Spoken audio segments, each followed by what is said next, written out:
আজকে আমাদের পুরা হিল রোডে রাইড করতে হবে। বাই টানেলের মধ্যে যা দুক দুক দুক দুক আওয়াজ হচ্ছে। তো মানে আছি টাইটানিক ভিউ পয়েন্টে। জীবন উড়তে ফিরু মস্ত মগন মে। তার থেকে বড় কথা কনফিডেন্স। এইখানে যদি আপনি একবার মনে করেন যে আপনি কনফিডেন্স পাচ্ছেন না, আপনি শেষ। ওই যে সামনে হচ্ছে ডিম পাহাড়।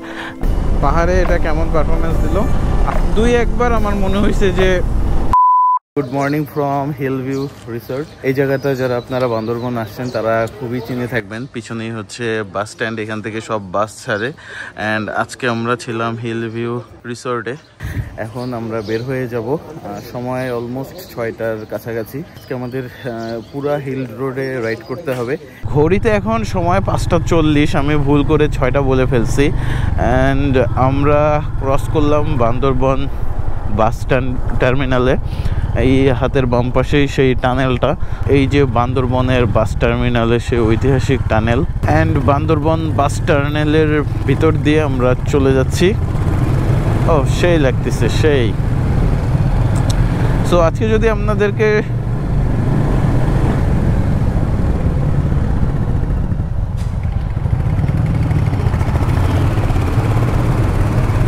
বাই টানেলের মধ্যে যা দুক দুক দুক দুক আওয়াজ হচ্ছে, মানে পুরাই অস্থির। আজকে যদি আপনাদেরকে আমাদের রুট প্ল্যানটা বলি, আজকে বান্দরবনের থানচি হয়ে আলীকদম ডিম পাহাড় হয়ে কক্সবাজার যাওয়ার পথে যতগুলো ভিউ পয়েন্ট আছে অলমোস্ট 80% ভিউ পয়েন্ট আমরা কভার করার কথা আছে। এটা মূলত অনেক সময় সাপেক্ষ।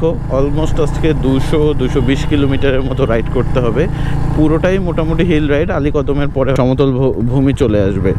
বর্তমানে আমাদের প্রথম যে view point Titanic view point যেটা, সেটাই আমরা অগ্রসর হচ্ছি। সকাল সকাল বের হওয়ার একটাই কারণ হচ্ছে যেন রিস্ক ফ্রিভাবে আমরা চলতে পারি, প্লাস চাঁদের গাড়ি বা কোনো কিছুর যেন পেশান না পাওয়া যায়। যদিও এখন থানচি বগালে এইগুলো যেহেতু খুব একটা মানুষ যায় না, সো আশা করা যায় যে খুব কম চাপ থাকবে। দেখা যাক, তবুও সাবধানে রাইড করতে হবে এই আর কি। আর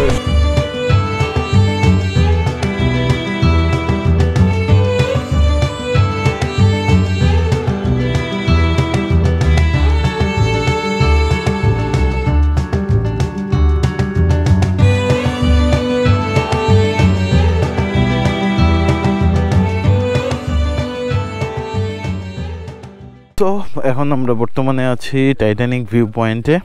এখানে একটু ছবি টবি তুলে নিলাম। অ্যান্ড আপনাদেরকে যদি ভিউ পয়েন্টটা দেখাই, যা তুই বস, আমি আইতেছি।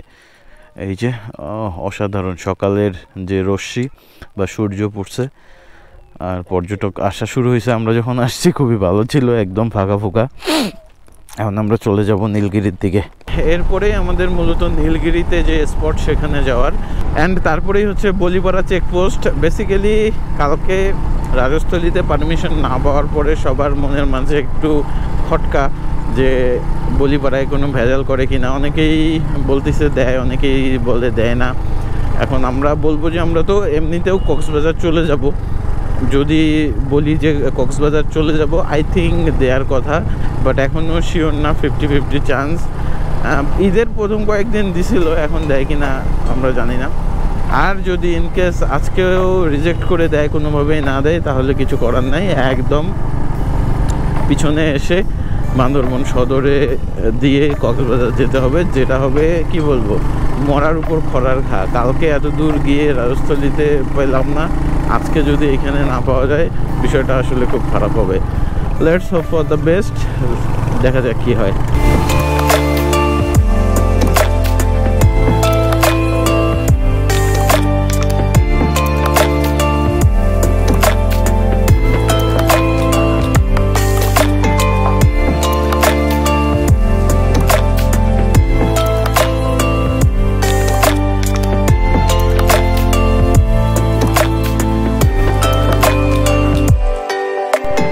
অ্যান্ড আমরা চলে আসলাম Nilgiri double hand view point. And এই যে চলে আসলাম ডাবল ফলসে। पंछी बन उड़ती फिरू मस्त मगन में, आज मैं आजाद हूँ दुनिया के चमन में।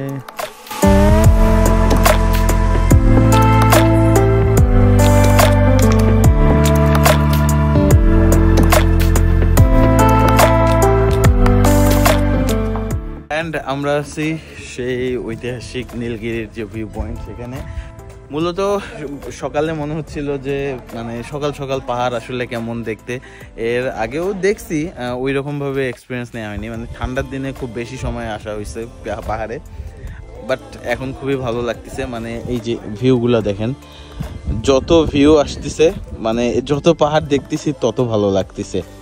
এখন আমরা এখান থেকে আমাদের ক্যামেরা সব হচ্ছে প্যাকেটে ভরাই রাখবো, কেননা আর সামনে বলিপাড়ার চেকপোস্টের আগে আমরা চাচ্ছি না কোনো রকমের সমস্যা হোক। এখন আমরা 1 কিলোমিটার সামনে গিয়ে নাস্তা করব, দেন ক্যামেরা অফ করে দেখি বলিপাড়ায় যাই। দোয়া করবেন যেন বলিপাড়ায় আমরা পারমিশনটা পেয়ে যাই। বলিপাড়া চেকপোস্টে এসেই আমরা একটা উপজাতিদের বা আদিবাসীদের একটা মিছিল দেখতে পারি, পুলিশ গার্ড দিয়ে নিয়ে যাচ্ছিল। সেটি দেখে একটু চিন্তা করলাম আসলে এটা কি হতে পারে। পরে মনে হলো যে পয়লা বৈশাখের কোনো উৎসব হতে পারে। দেন আমরা বিজিবি ক্যাম্পের যে ক্যান্টিন আছে সেখানে সকালের নাস্তাটা সেরে নিই। অ্যান্ড মজার বিষয় হচ্ছে আমরা পারমিশন পেয়ে গেছি, এখন আমরা বলিপাড়া বাজারে আছি। যদি দেখতে পারেন এই আর্মির যে বিজিবি ক্যাম্প, সেখানে আমরা নাস্তা করে নিলাম অ্যান্ড এখন ফর্ম পূরণ করে চলে যাব থানচির দিকে। এরপরেই আমরা বলিপাড়া চেকপোস্টে যেখানে এন্ট্রি করতে হয় সেখানে চলে আসি এবং আমাদের ভোটার আইডি কার্ড জমা দিই। তারপরে তাদের দেয়া ফর্মটি পূরণ করতে হয় এবং ফর্মের ওখানে আপনার নিজের নাম্বার, পরিবারের একজনের নাম্বার লিখতে হয়। এই ফর্মালিটিসটা আপনারা যারা আসবেন তারা সবাই আপনি বুঝতে পারবেন। দেন সব ফর্মালিটিস পূরণ করে আমরা রওনা দিই ডিম পাহাড়ের উদ্দেশ্যে। ফাইনালি আমরা বের হয়ে গেলাম থানচির উদ্দেশ্যে।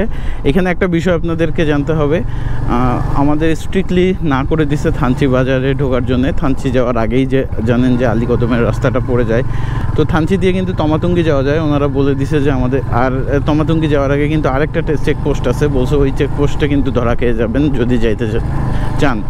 সো আপনারা যারা পাহাড়ে আসতে যাচ্ছেন আগে তো খোঁজ নেবেন যে থানচি পর্যন্ত ঢোকার কোনো পারমিশন দেয় কি না, কেননা সত্যি বলতে এখানকার যে বাস আছে সেগুলোও কিন্তু ডগ স্কোয়াড দ্বারা চেকিং চলতেছিল, যেহেতু আমরা অনেকক্ষণ ধরে এখানে আসি, আশেপাশে সব কিছু দেখলাম। আর ভুলেও তাদের কথা অমান্য করে একটা চেকপোস্ট থেকে আরেক চেকপোস্ট পর্যন্ত যাওয়া, অন্য কোনো চেকপোস্টে যাবেন না। এটার জন্য হয় কি ভাই, কিছু রাজস্থলীতে যেমন কিছু বাইকার আছে গিয়ে এমন ভিডিও করছে যে এই কুকিচিন ধরে দাকুড়াল হ্যান ত্যান নিয়ে থাকে, এগুলোর কারণে কিন্তু পরবর্তীতে এনাদের একটা ব্যাড রিপোর্ট হয়ে যায়। তারপরে এরা বলে যে দূর যাইতেই দিমু না, যেহেতু যায়া ভিডিও করে মিস ইনফরমেশন দেয় বা এই সেই। সো এই আমরাই আমাদের জন্য দায়ী কোনো একটা জায়গায় না যাওয়ার জন্যে, এটাই সবসময় মাথায় রাখবেন। সো আমরা সম্মান রক্ষার, আমরাও সেই এনাদের যে আদেশ সেটা পালন করব। আমরা থানচি বাজার পর্যন্ত ঢুকবো না। যদি থানচিতে স্টে করতে চান মনে হয় পারা যায় থানচিতে স্টে করা, বাট আমি ফুল সিওরিটি দিচ্ছি না, কারণ যে জিনিসটা আমি জানি না সেটা কেন বলবো। 그렇게 오는 거야 너의 시선은 깜빡이는 눈이 내게 입 맞춘대 언제 그랬냐는 듯 내 앞에 다가와 Oh 틱톡 틱톡 눈을 굴려보내 힐끔힐끔 또 쳐다보네 볼 듯 안 보일 듯 또 하늘 보내 날 담기엔 이 밤이 너무 짧겠지 এখন আমরা আছি থানচি আলীকদম সড়ক, থানচি বাম দিক দিয়ে আর আলীকদম টানে। সো যেহেতু থানচিতে যাওয়া হচ্ছে না, সো আমরা চলে যাচ্ছি ডিম পাহাড়। দুটো ডিম ডিম ডিম ডিম ডিম ডিম ডিম ডিম পাহাড়ে। অনেকেই বলেন যে রয়্যাল এনফিল্ড পাওয়ার সব কিছু, দেখেন 2 গিয়ারে, চাইলে আমি 3 গিয়ারেও দিয়েও উঠতে পারবো, বাট 2 গিয়ারেই কত স্মুথলি উঠে যাচ্ছে। 3 গিয়ার দেই দাঁড়ান। এখন আমরা ওই পাহাড়ের উপরে উঠবো, এটাই হচ্ছে ডিম পাহাড়। পাহাড়ের ঢালে উঠছি, অনেকেই সাজেকের ঢালের যে খারানেসটা সেটা দেখছেন, এটাও মোটামুটি ওই রকমই ধরতে পারেন, এটা আরও বেশি। যদি উঠতেই থাকতে হবে। এই জায়গায় কিন্তু সবচেয়ে মেইন সমস্যা গাড়ির পাওয়ার, তার থেকে বড় কথা কনফিডেন্স। এইখানে যদি আপনি একবার মনে করেন যে আপনি কনফিডেন্স পাচ্ছেন না, আপনি শেষ। সো আপনাকে কনফিডেন্স পেতে হবে, আর যত সিসির বাইক হবে তত বেশি কনফিডেন্স আসবে, এটা মাস্ট। দেখেন 2 গিয়ারে আমি, এটা কিন্তু ভালোই খাড়া, মানে আমি জানি না ক্যামেরায় আপনারা কতটুকু বুঝতে পারছেন, একদম ভালোই খাড়া। এই দেখেন আরেকটা দেখেন কত, 2 2 গিয়ারে অনেক পাওয়ার আছে, এখনও আমার গাড়িতে অনেক পাওয়ার আছে সত্যি বলতে, তবুও 3 গিয়ারে রিস্ক নিচ্ছি না। 3 গিয়ারে যেটা একটু বেশি ঢাল সেটা ইজিলি 3 গিয়ারে উঠছি, বাট 2 গিয়ারে এটা যাওয়া লাগবে, প্লাস শক্তি সঞ্চয় করা যাচ্ছে, এটা হচ্ছে মেইন কথা। সো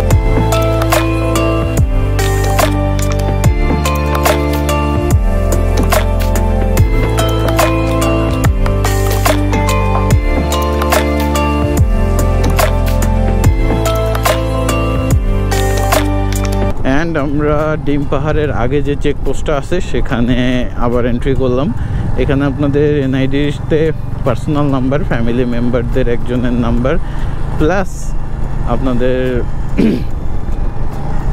বাইকের যে নাম্বার আছে সেটা দিতে হবে। সবাই সবার এনআইডির পিছনে এন্ট্রি করে দেন আবার রওনা দিলাম ডিম পাহাড়ের উদ্দেশ্যে। এগুলো সব ফর্মালিটিস, চাইলে আপনি তাড়াতাড়িও পূরণ করতে পারেন, আবার পাশে বসে একটু রেস্ট করতে পারেন, এটা আপনার একান্ত ব্যক্তিগত বিষয়। অ্যান্ড আমরা আছি বর্তমানে ডিম পাহাড়ের একদম নিচে, ওই যে সামনে হচ্ছে ডিম পাহাড়, আর এখানে ভাই ব্রাদাররা একটু ছবি তোলার জন্য দাঁড়াইলাম। বাইকগুলোও সুন্দর মতো রাখছি, বাট এটা কতটা ঢালু, এই ঢালুতে মাঝে মধ্যে সমস্যা হয়ে যায়, এই জন্যে একটু কেয়ারফুলি থাকতে হচ্ছে, এই হচ্ছে বিষয়। ও নাইস, দেখেন বাইকগুলো সেই লাগতেছে। শিপলু ভাই, রবিউল ভাই, ওই যে সামি ভাই, দ্য মাইটি সামি ভাই, ওই দেখ, আরে শাহরুখ খান, তুঝে দেখা তো ये জানা সনম। ভাই একটু আগে গিয়ারে গাড়ি ডিম পাহাড়ের ঢালে আটকা জায়গায় দাঁড়াইছিল, ভাগ্যিস পড়ে দেয়, বাট জায়গায় দাঁড়াইছিল সামি ভাই। এখানে আসছি বান্দরবান, এখানে একটা ছবি অন্তত 10 ইঞ্চি পিছনে বাইক চলে ও ধরে।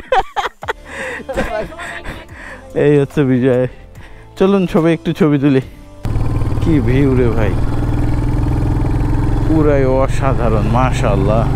মাঝে মধ্যে এত ঢাল এটা যে 1 গিয়ারে ওঠা লাগতেছে, যদিও আমার পিলিয়ন প্লাস ওয়েট আছে পিছনে আমার ব্যাগেজে, জানেন। সো যারা নেগেটিভ কমেন্ট করবেন তারা অবশ্যই এই দুটো জিনিসও একটু মাথায় রাখেন। আর যদি আমি আপনাদের ইঞ্জিন হিটের কথা বলি, ডিম পাহাড় উঠতেছি, ইঞ্জিন কেমন হিট হচ্ছে ভাই, মানে রানিং অবস্থায় কোনো সমস্যা নেই। অলমোস্ট কত 550 কিলো এখন পর্যন্ত রাইড হইলো, পাহাড় ম্যাক্সিমামই পাহাড়ে রাইড হয়েছে। ইঞ্জিন হিটিং ইস্যু নিয়ে আমরা 4টা বাইকের একটা বাইকও কোনো কিছু ফেস করি নাই, সো এইটুক তো বলতেই পারেন।